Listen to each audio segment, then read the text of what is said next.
Hello, and welcome to Levels Plus Whenever episode 181. And I don't usually throw a thumbnail up like this as the opener, closer of one of my videos, but it really feels appropriate for how I've been feeling about video games in terms of the industry as of late.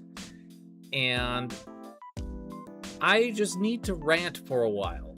So I've spent an hour ranting about everything you see in front of you. Xbox, PlayStation, Grand Theft Auto, Amiibo, physical media, AI, Sunsoft, SNK, Evo, leaks. Shit's expensive. The dumpster fire roaring down the creek that is 2026. There's been so much bad stuff happening that it's really hard for me to not be able to look at it.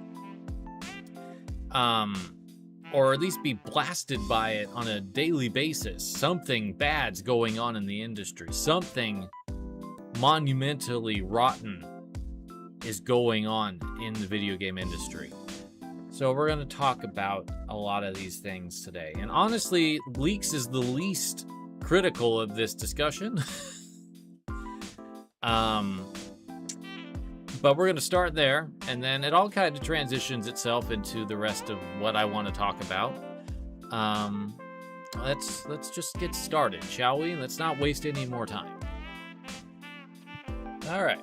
Topic number 1 on my rant list is the matter of leaks and how that is increasingly sucking the soul out of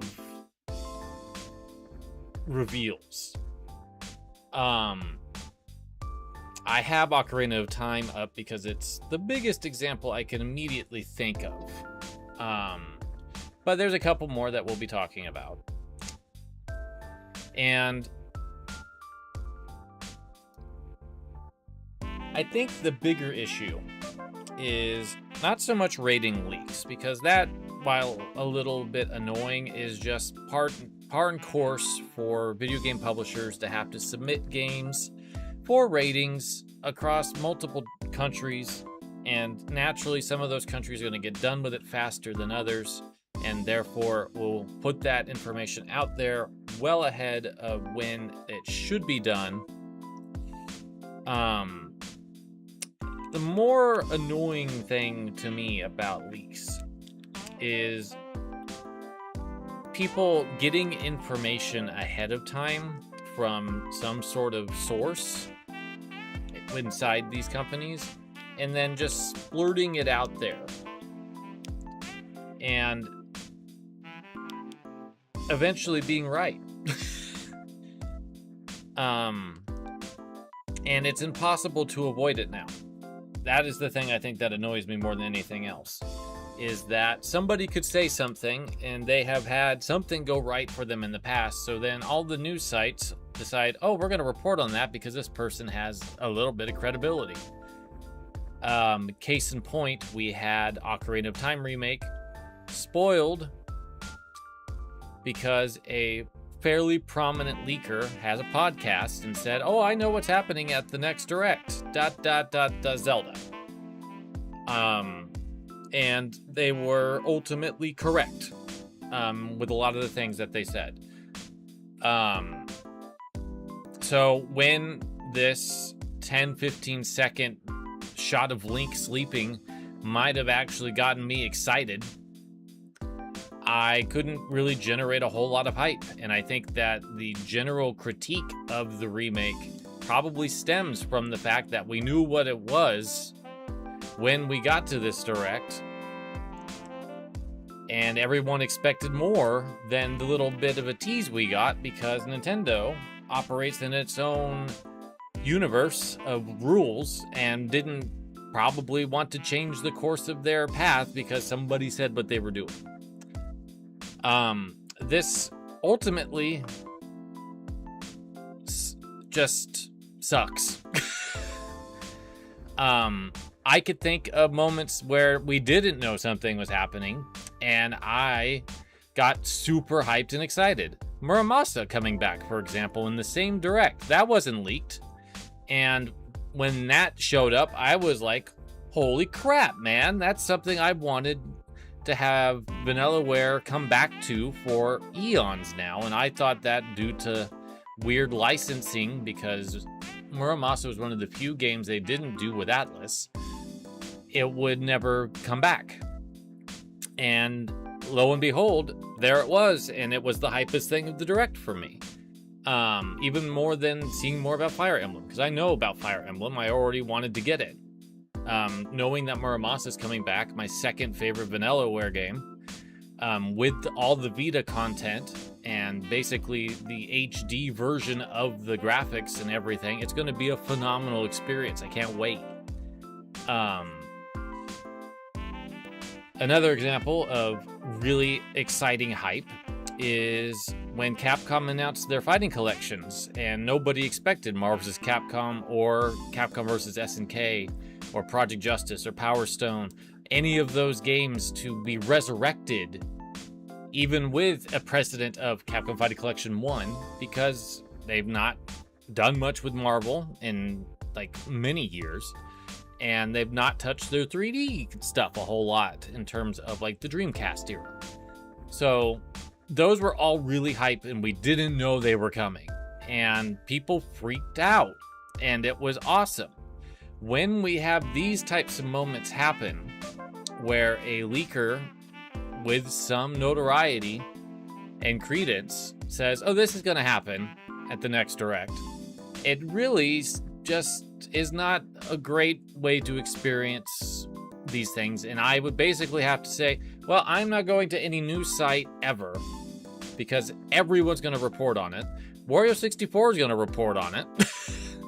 And I refer to their Blue Sky for like game deals, which works out really well for me a lot of the time. But I also find out occasionally about things that are newsworthy, because that's something else that they do. Another recent, like extremely recent example of a leak, although through a ratings board, was the next Metroid game. And we know, generally speaking, that it's Metroid Ravenous. We don't know anything about it beyond that. It was rated in Brazil by the Ministry of Justice and Public Security. It's official as it gets. But then somebody else has to come in and say, oh, wait, that's not the only thing. And it's like, can we just let things happen organically? Can we let some surprise in? I know there's a lot going on right now. There's a reason why I'm recording this video. There's a lot going on right now. It would be great if people could just keep things to themselves and let everybody else be surprised and genuinely hyped about things that they didn't know were coming. I'm excited there's 2 Metroid projects potentially in the pipeline for Nintendo in the next couple years. I don't want to know what they are, and I don't want to have any idea what they're about. I just want to be pleasantly shocked, surprised, and enthusiastically excited about things. I need that more than ever. So, that's my thoughts on where leaks are these days. I really would like it if they just stopped. All right, let's move on to the next topic. This has nothing to do with leaks. This just has to do with increasing governmental involvement and political overtaking of video games. And I've talked about this off and on. I feel like this is a really good time to talk about 2 particular countries, Saudi Arabia and Israel, and video game companies that have ties to those things. So that way we can all at least be on the same page about where I'm coming from when I say these things offhandedly in a video. I have a whole bunch about Saudi Arabia through MISC taking over SNK. That's all on the blog. I've detailed that out pretty extensively there. But there's a lot more going on than just SNK. So, through various things, Saudi Arabia took control of EVO, the fighting tournament, this year on around February 20th. And just like reading this article, there's like things that I didn't even know about. So like RTS, I've never heard of RTS before this, but it's another one of the Saudi-owned like investment things, much like MISC, that has taken over EVO, and they are the sole owners of that tournament now. And it was a little heartening to see a lot of people protest this and just back out. But there was also a lot of people who didn't and just continued to keep going. And I didn't watch EVO at all this year. I'm protesting this as much as I can.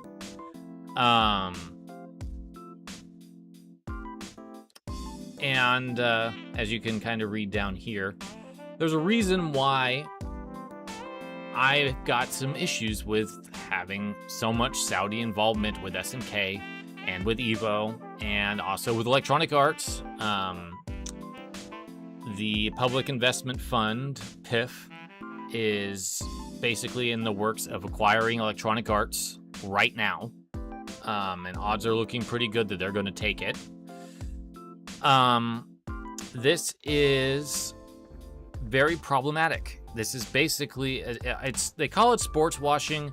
I really feel like it's basically culture washing at this point. They are trying to hide the human rights abuses and violations that they've had as a government through these actions, and basically trying to say, oh look, we're great. We own these companies and we do these things that you like. PIF and MISC and RTS, all of these companies have their fingers in lots of other things too. We've got Capcom, I think about 10 to 15% of its shares have been purchased by either PIF or MISC. I lose track. Nintendo has some investment from MISC or PIF. It's everywhere. They have their fingers in so many video game pies that you basically would have to boycott the entire industry if you were trying to do any sort of actual protest. You'd have to just say, nope, I'm not playing the video games ever again. And that's unfortunate. That's not a great place to be. The other thing that I want to mention on this matter is Celebrite, if I believe that is the name. Yes. All right, before I get too deep into this discussion about Celebrite, I want to make a couple of things really clear up front, because it wasn't very clear when I brought it up in my inventory video, and I felt a little bit awkward about it. So I want to be 100% transparent about what I'm talking about here. When I'm talking about Celebrite and I'm talking about war crimes, genocide, etc., I am talking about Israel, the political power. I am not talking about Israel, the people. I am not talking about the Jewish faith. I am not talking about anything to do with anyone who is Jewish specifically. I am talking about Israel, the political power. There is a difference between Israel as a political power doing some of the things that they're doing against Palestine, against Lebanon, etc. in the Middle East, and anyone who has connections to Israel because of their faith. So, let me be clear that when I'm talking about Israel in the context I'm about to get into, It is about Israel, the political power. It has nothing to do with its individual people, anyone of Jewish faith, anyone of Jewish descent, or anything Jewish at all. With that, this is a company that they call themselves Digital Forensics Company, but they provide tools for law enforcement agencies as well as enterprise companies and service providers to collect, review, analyze, and manage digital data. And they're based out of Israel. So I made an offhanded comment when I was in the middle of my recent inventory video about this. Make this dark so it's a little less harsh on the eyes. And I don't want to go to their actual page. The parent company of Celebrite is Sun Corporation. Sun Corporation is the Japanese company, they're known as Sundenshi, that owns Sunsoft. So Sunsoft has been having a pretty strong revival of their properties and getting back into game development. Well, they're also helping Israel with all of their surveillance technology and data collection technology that they are utilizing in their various... I used genocide in the original video. I still believe that's what this is. Genocide with Gaza and Palestine. And also with their current situation with Lebanon. They are using this company specifically for war acts, and one could even say war crimes. And it makes it really crappy that I can't continue supporting a company that I really have grown to love and was super excited they were coming back because their parent decided, oh, let's get into this. Let's get into this whole mess of digital intelligence. I have to back off until Celebrite either sells it, gets sold, or buys its own independence, which I've heard through the grapevine that they're getting big enough that they're working on actually separating from Sun Corporation. But it's really, really, really shitty. It's a really shitty situation. And you could kind of see all of this stuff that they're up to on the Wikipedia page for them. Oh look, relationship with ICE. How lovely.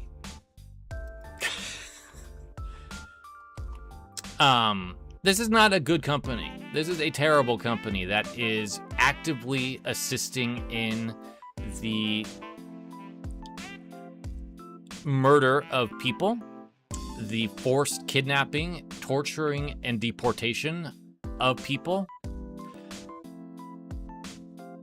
And I know that Sunsoft itself has no say in this. They are very likely just innocent bystanders trying to just do their game stuff that they wanted to get back to forever. And their parent company has went and done something really, really, really crappy and bought into this company, 44% of it, and makes me really, really pissed off.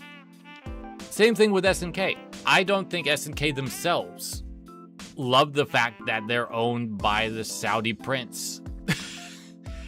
I have a feeling that they were not happy about having to put in the prince's favorite soccer player and DJ as playable characters in their fictional Southtown. I don't foresee that being the thing that they intended to do.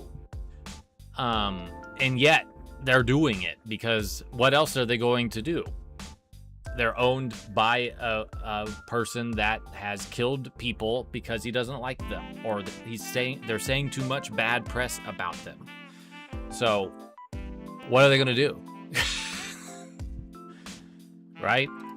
But that doesn't mean that I can actually support what these companies are doing, and it's just shitty. And there's so much more going on out there, company-wise, that's really bad, and we're going to talk about that. So let's transition into the platform holders, the console makers. And we'll begin with Sony, because Sony just recently pissed off everyone conceivably possible with 2 huge news drops and additional things. The big one, though, is that Sony has effectively announced the death of physical media on their platform coming in 2028. They will no longer be making discs for new titles. They will allow reprints of existing games to continue after 2028, but they will not be making any new discs.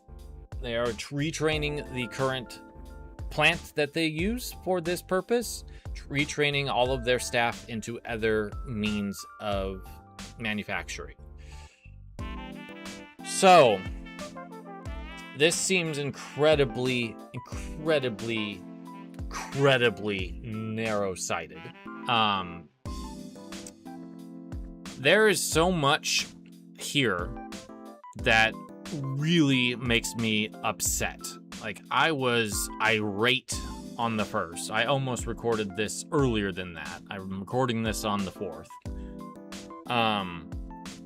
Because this is such a capitalist decision that it is shutting out so much of the supporting ecosystem of video games and continuing the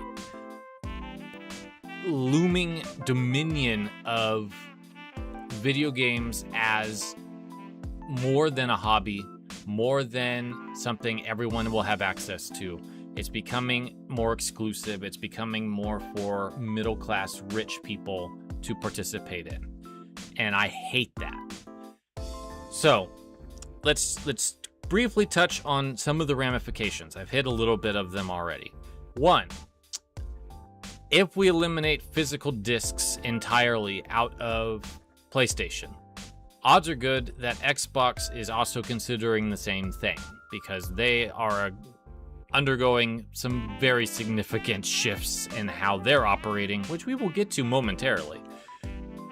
But I have to imagine that both PlayStation 6 and Project Helix, Xbox's next machine, will be discless machines, and they will expect people who buy into their new console to buy in for the digital element.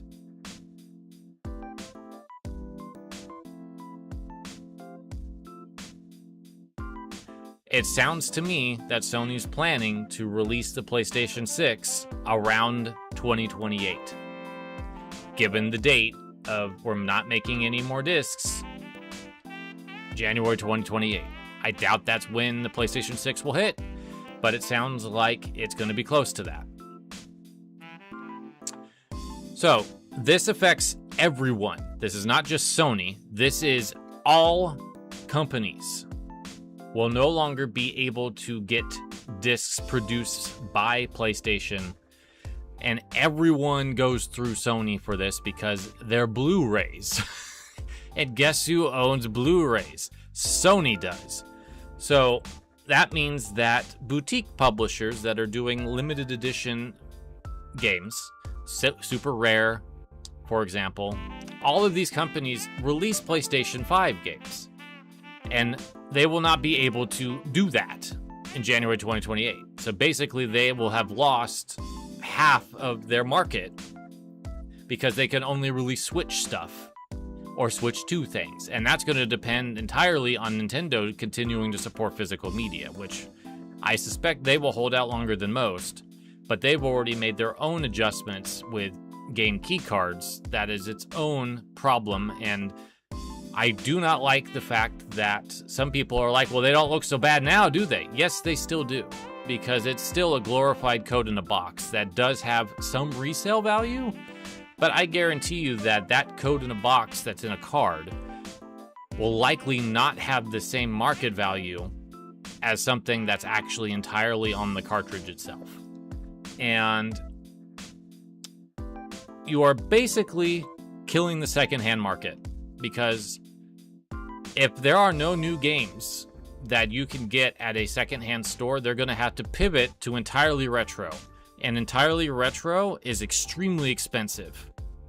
And I know this because I participate in retro purchasing through my books for Femtendo, through just trying to collect cool games that I think I would like to own, or ones that I've sold in the past that I want to collect again.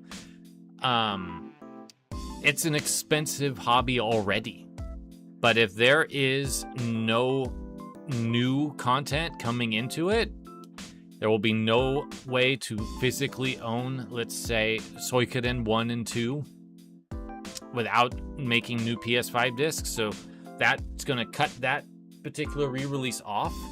But let's say you don't like the way the new one looks and you want to go get the old ones. Well, it's already $200 to $300 for Suikoden 2 at this point. I can only imagine that with the crunch of the elimination of new games being sold, that markups are going to have to happen for what they have in stock on everything else so they can try to stay open. And it's going to be a disaster because people aren't going to be able to afford it. It's already difficult to afford it.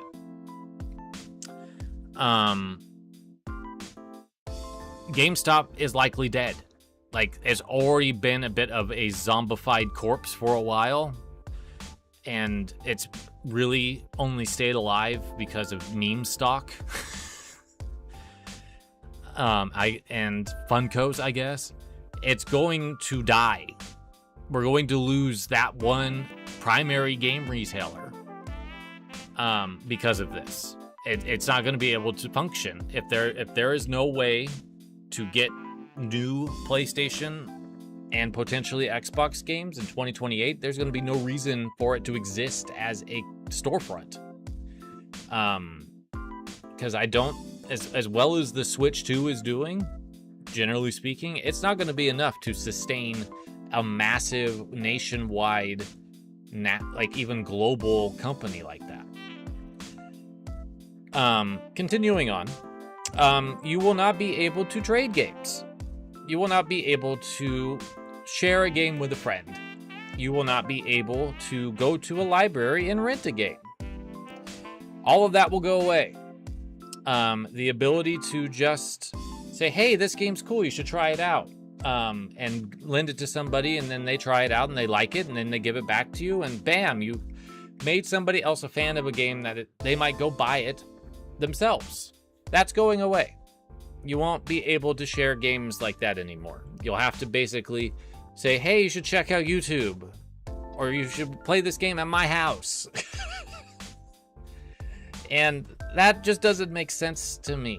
It's really just eliminating so much, and I haven't even got to the preservation piece yet.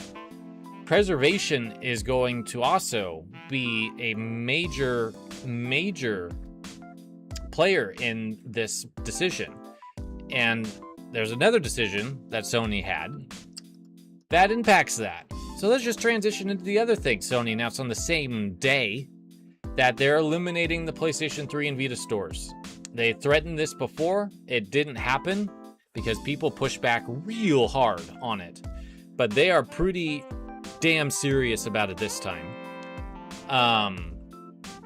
So Mexico, Honduras, and Nicaragua will be losing it at the end of this month. Additional Latin American and Middle Eastern countries will lose it towards the end of the year. And all other countries, it will close on July 2027. They cite that it is incompatible with modern commerce systems, which is honest. It's been that way for a while. You have to add PlayStation or a PlayStation card to your account and have your wallet transferred to the PlayStation 3 or Vita stores to be able to buy anything at this point. But there are numerous games that have not been re-released on the PlayStation 4, PlayStation 5, Switch, Xbox, whatever, that will be lost. Preservation, again. So now everyone's got to try to get all of these games basically into emulation, into the 7 C's of piracy. And that's ultimately what's going to happen here. Let's not beat around the bush.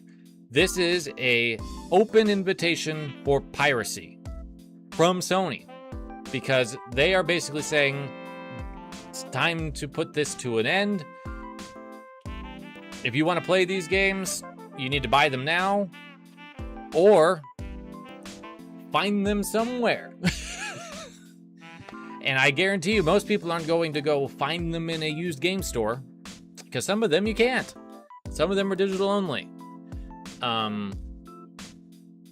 There's so many great PlayStation 1 and PlayStation 2 games that still are not on the PlayStation 5. I could think of like the Mega Man Legends trilogy. All of those are still on PlayStation 3 and have not been ported in any way. I want to say like Klonoa is still stuck there, although you can get the remake, but Suikoden 1 and 2 in their original formats. Suikoden 3 and 4, I believe, are also on there, and those have not been re-released.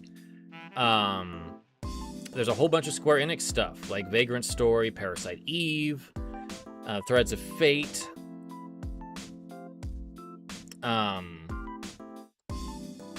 Technically, it's got Chrono Trigger for the PS1. Among other things. There's just a lot of stuff that's going to go away. And it sucks. It's absolutely terrible. What they should have been doing is working to get those games onto PlayStation 5 faster than they are. Getting one retro game a month on PlayStation is some shit. I thought Nintendo had a drip feed of titles. No, it's actually Sony releasing one retro game a month right now. It's horrendously bad. So, overall, Sony has been getting hammered, rightfully so, about this gigantic blow to the industry in terms of preservation, access, and ownership of your games. Because let's be honest, this is Sony's attempt to basically control the PlayStation from every angle possible. They want to control how you purchase your games. They want to control how the licensing works for those games. And they want to control when those games can be taken out of your library. Because they can just waltz in and say, oh, the license for this is gone. This is no longer going to be something you can own. We will be discontinuing access to this game at this point. Thank you so much for your understanding. We know that this can happen because literally last week, Sony yanked a whole bunch of licenses for Studio Canal films off of their service. And I think people have a month before they are yanked out of their libraries.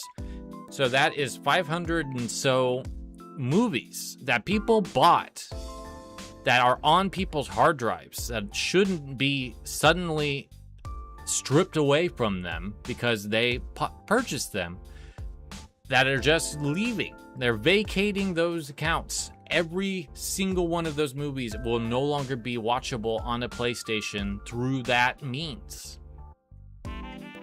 And that is absolute horrid. Because that sets a precedent for everything that Sony's shifting their direction into. And this is not even getting into some of the other things, like their continued insistence on PlayStation Network for their PC titles. Like Marvel Tokon just got announced today that their 135 countries won't be able to play it online or even possibly play it, period, because it can't go onto PSN because it doesn't exist in their country. They did the same thing with Helldivers 2, and that backfired horrendously on them at first. And yet they do it again. We are in the era of arrogant Sony once more, and it sucks. I hate arrogant Sony. On top of that, they've shut down Bluepoint. They've shut down couple other studios that I can't immediately think of. Bungie just got hit with a ton of layoffs.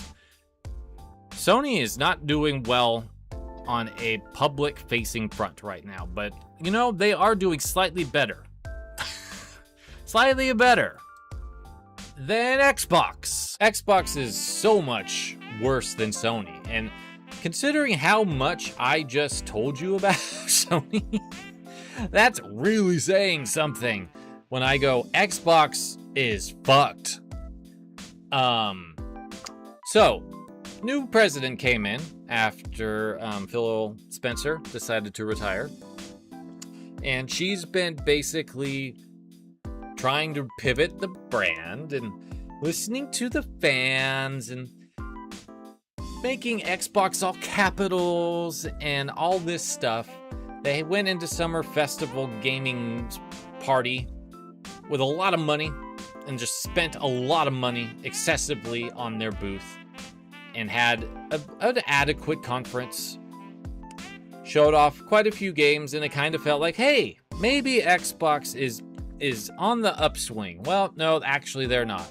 They are going to be dismantling multiple studios beginning, I believe, this Monday, July 6th, including Compulsion Games, makers of South at Midnight, who won a bunch of awards and got a lot of prestige. Double Fine, well-regarded indie studio for multiple years, creators of Psychonauts and Brutal Legend and multiple other titles that really filled a lot of the gaps for Microsoft during the lean times while all the companies they had acquired were starting up on their games. Ninja Theory, the makers of Senua, Hellblade, who had a brand new game showed off at that aforementioned conference, apparently to work as a sales pitch to be purchased by somebody else. Multiple times that has happened. That's come out that was the reason why some of these games were shown. Undead Labs, makers of the State of Decay series, same deal. It's been quite recent that Rare is being brought up on this chopping block of studios. Rare. Fucking Rare. A company that's been around almost as long as Microsoft itself.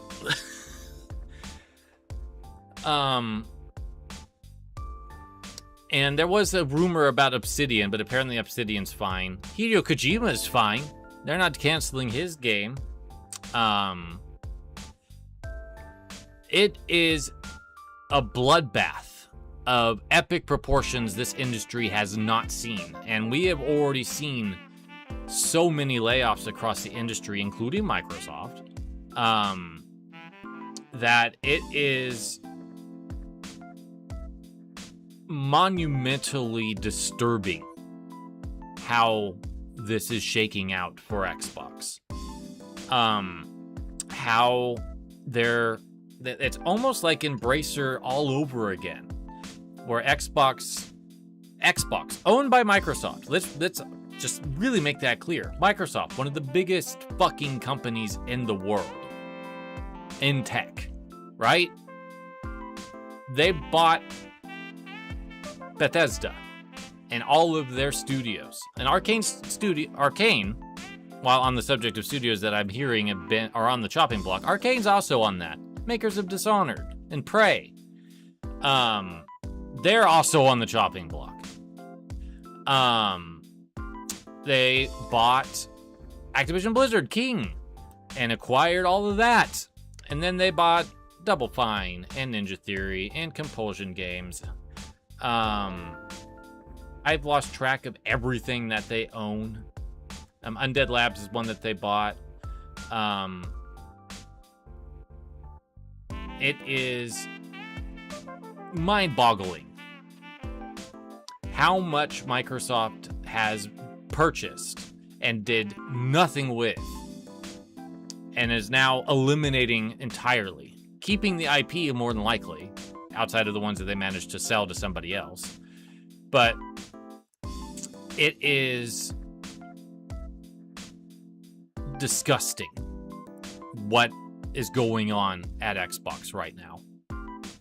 Because they have the money to continue supporting all of these studios. They have the money to continue paying every single one of these employees they're about to lay off. 5,500 plus people. They could continue working with them. They can continue having them make games for them. They're just choosing not to because profits, because capitalism. And I hate it. I fucking hate it. So yeah, this is just horrible. They are so into AI too that it is absolutely horrendous. And that is a nice segue to the next topic, I suppose. AI in video games. And we're being specific here about generative AI. Because AI has technically been in video games for a long time. That's basically how things work in terms of enemy programming. That is what AI used to mean. Now it means a lot of things. And none of it's really good, because most of it is eliminating jobs from people.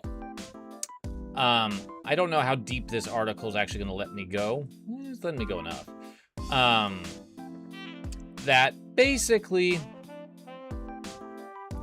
AI is affecting the industry on two major fronts. One is the creativity and the passion of human developers being replaced by AI. And then on the other hand, we have the incredible energy, environmental, and financial impact AI data centers are having on the tech industry. So let's start with the first part. So, video games are uniquely human-powered in a way that they engage with humans on levels that movies and music and other forms of media cannot, because there's a tactile feel to a video game that you can't really get from a movie, you can't really get from music. You get to input yourself into a space created by other people and explore what it presents, what its visual style looks like, how its oral template hits your ears, how the game feels in your hands, how the buttons react to your responses to the environment that you're exploring. Video games are very powerful. And generative AI is threatening all of that by removing the human equation out of video games, removing the art, the creativity, the passion, and replacing it with slop. There's a reason why AI slop has become such a prominent term, is because it's what it is. AI has no concept of artistry. It has no concept of creativity. It has the ability to take information and spit it back out in a different way. So when somebody uses generative AI in a video game, what they are doing is they are telling generative AI to steal things from other creators and put it into their game and pretend that they made it themselves. That is what generative AI in a video game boils down to. It is the outright theft of creativity from other people being simulated as the developer's own. And it's bullshit. So, a lot of games have come under fire for using generative AI as of late, as they should. I will even point out one of my favorite games from last year, Clair Obscur, Expedition 33. Sandfall briefly flirted with generative AI when they were beginning to develop out their game. And they ultimately decided this wasn't for them. They didn't like it. They're not going to use it in any future projects, so they say. But when the game released, there was an element or two of generative AI left in their code that they didn't intend to have in the game, but they missed, because it's very easy to overlook something when you worked on the same thing for 5 fucking years, or however long they were working on it. So they were rightly called out, and a couple organizations doing their award shows removed Sandfall and Clair Obscur from consideration for awards because they use generative AI in the creation process. And I think that's totally fair. We've had some games recently that had all of their thunder just slapped right out of it because it was confirmed that generative AI is being used in some way to make it. Crazy Taxi World Tour, really great example. Showed up at the Xbox show I was talking about a few moments ago. Came in with the Offspring All I Want. Looked like it could be a fun time. Literally 10-15 minutes after the announcement, it goes up on Steam with an AI disclaimer. They, as in Sega, basically forced the development team to use generative AI, even though the team went to locations they wanted to put in the game. They forced them to use AI to help them conceptualize the environments, and have since gone on to say that humans have put everything in here. We just used AI to help kind of set the formation of things. Why? You created the original Crazy Taxi without it. You should be able to create a grounded city without relying on generative AI. It's absolute horseshit. Another game that has come out recently to have used AI that was shown at these various conferences was the, I think, 1866 Amsterdam, which I thought was cool enough in premise that I actually included it on my top 15 games of the show. It's like number 14 or 15. It was not the highest game by any means, but it was a game that I thought, oh, that looks kind of neat. One of the creators of Assassin's Creed's doing his own thing. Well, he's been doing his own thing with the help of generative AI. So I've lost any interest in that game altogether, because that individual and his team should be able to create an 1800s France and a modern France, because that's the environments that you're working with, because you can go to France and walk around, take pictures, do sketches, get floor plans, visit the governments or institutes and get floor, like what Paris looked like at the time. There's lots of representative art. Just use your brains and your creativity to create environments that exist in real life or have existed in real life. You don't need to rely on generative AI, especially when you're an indie studio of some prominence, which the creator of Assassin's Creed would have some funding. It's mind-boggling to me how we're losing track of the human touch in video games on a profound level. Sony also has really gone, oh, I love AI. Let's use it in all of our things. So I'm basically like, Marvel Tokon's probably okay. I don't know for sure. I'd like to hope Arc System Works themselves isn't using it and Sony's not forcing them to use it. But I can't trust any internal Sony studio at this point, because Sony themselves is like, hey, this AI stuff's pretty great. And Microsoft, since they're all in on it, it's almost assuredly going to be happening with Xbox with whatever studios they have fucking left. And I believe it already is happening. It's going to be a shit show of fake development, because they're going to cut so many jobs and force people to use generative AI to replace those people because it costs so much less. But there is a weird sliver of hope in that, and that's because capitalism, once again, is rearing its ugly head on AI companies. So those data centers I mentioned a little while ago, we're coming back to those. So data centers are gobbling up pretty much every bit of RAM they can conceivably get. And it's gotten to a point that you can't, like Valve, owners of Steam, cannot get RAM from RAM manufacturers they can't even like ask for like, hey, let's be a little bit competitive here. We can get no, that's no longer the case. They have to take whatever they can get from these RAM manufacturers for their Steam machines that they want to make that are basically mid-level gaming PCs. That was the original intent, that now cost as much as my gaming computer cost like 4 years ago when I bought it, right? So my computer, I specifically got a high-end computer to do all of the stuff that I do, the video recording and editing, the art, and processing of being able to do lots of layers.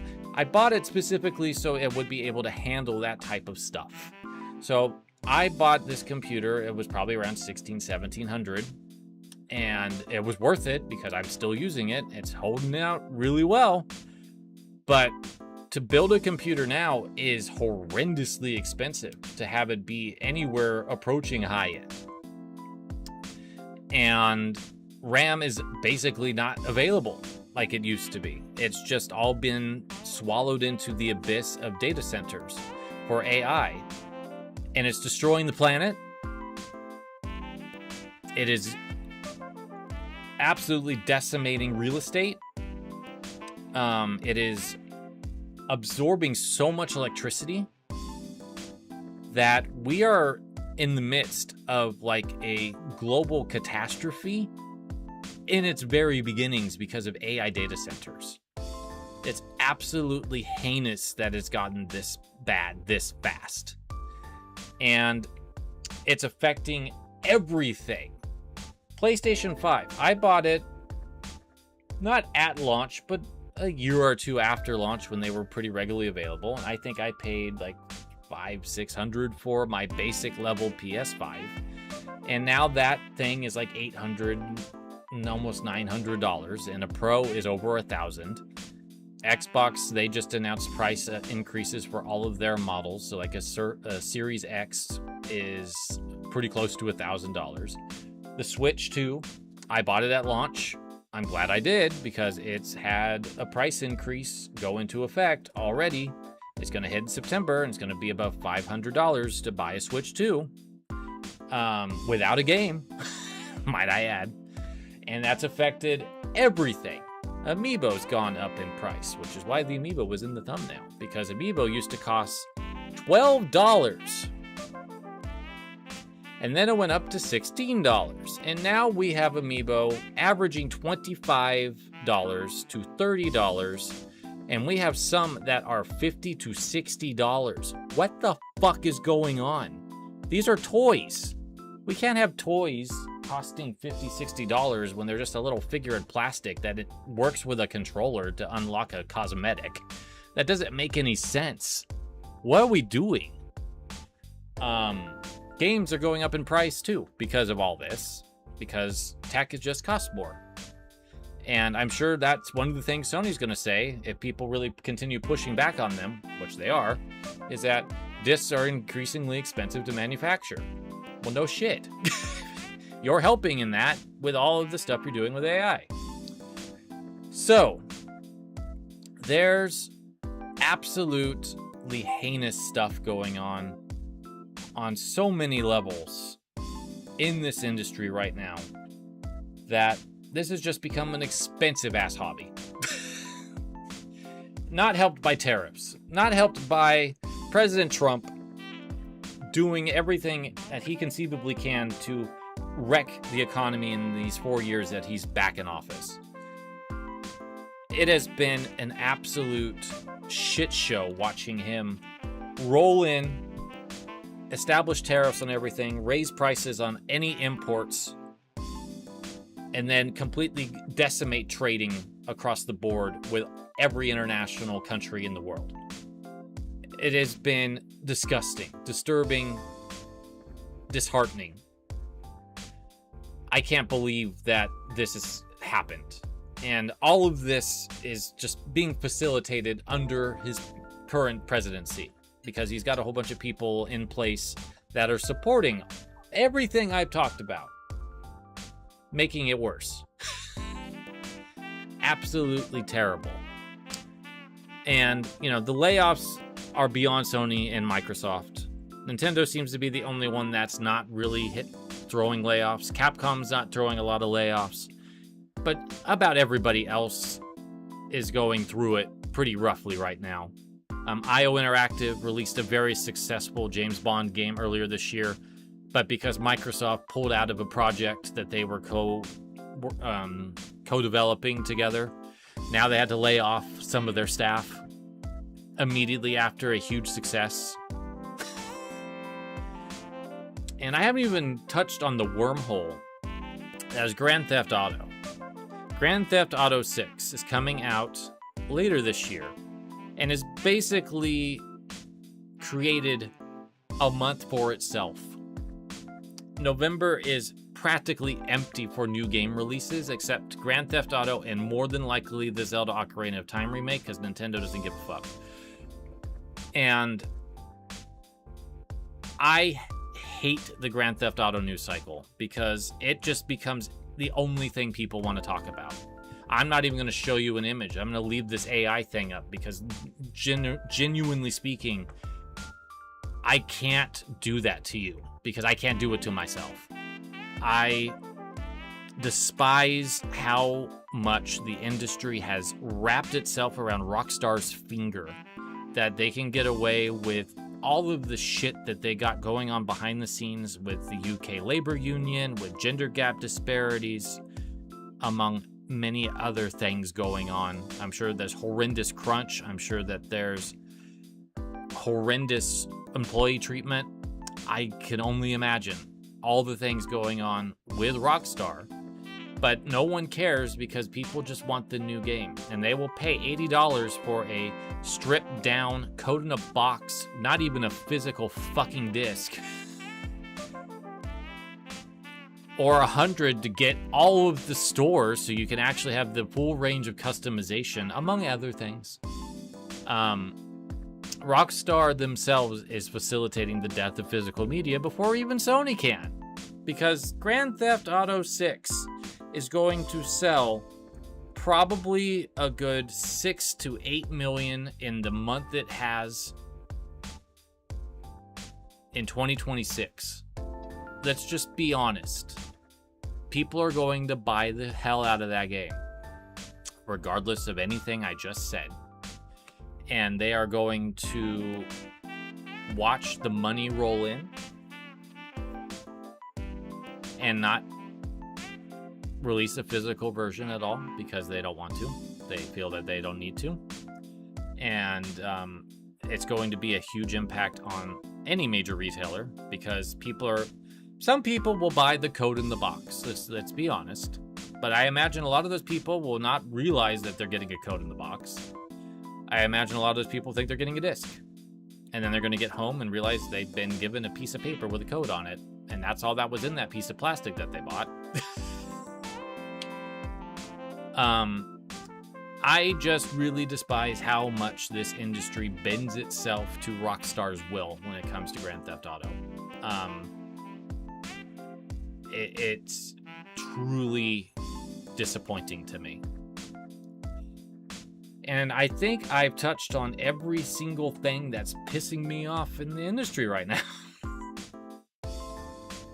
Okay, well, that was probably the spiciest episode I've ever put together for this show. I would like to not be doing spicy episodes like this that often. I'm not the hugest fan of getting ultra political when I'm doing my YouTube videos.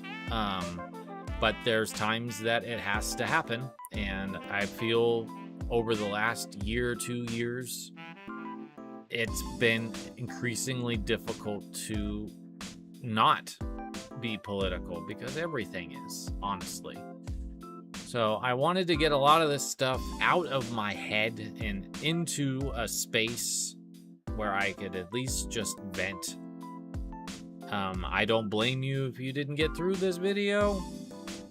We'll be talking about jollier things next time, but I have a feeling this won't be the last time I'll be doing this sort of thing on this channel, but hopefully it won't be for a little while. Fingers crossed. Well, if you made it through, I appreciate you. Thank you so much for listening, and I will see you very soon for another video. Take care, friends.